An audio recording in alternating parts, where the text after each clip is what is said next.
আসসালামু আলাইকুম বন্ধুরা। আজকে আমি তোমাদের সাথে শেয়ার করব সবজির খোসা দিয়ে গাছের পরিচর্যা। আমি আমার প্রতিদিনের সবজি ও কলার খোসা ফেলে না দিয়ে গাছের মধ্যে দিয়ে দেই। আর এই সবজির খোসার মধ্যে প্রচুর তরল জৈব সার আছে। আমি এখানে পেঁয়াজের খোসাও দিয়েছি।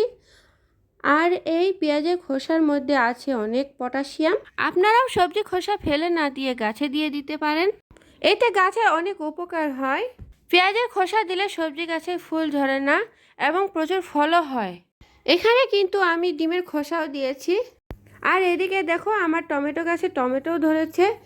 গাছে অ্যালোভেরা ডাল দিলে অনেক পুষ্টি হয়, তাই একটা ডাল কেটে আমি কুচি কুচি করে গাছে দিয়ে দিলাম। প্রতিটা বাসায় অ্যালোভেরা গাছ থাকা ভালো। অ্যালোভেরা কোষ্ঠকাঠিন্য দূর করে ও রূপচর্চায় কাজে লাগে।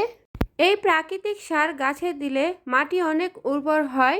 সারগুলো দেওয়ার পরে মাটিগুলো উল্টে পাল্টে ভালোভাবে নেড়েচেড়ে দিতে হবে। আমার এখানে গোবর সার নাই, তাই আমি সবজি খোসা দিয়ে গাছের পরিচর্যা করি। শেষে গাছগুলোতে আমি পানি দিয়ে দিব। ভিডিওটি ভালো লাগলে সাবস্ক্রাইব করে পাশে থাকবেন।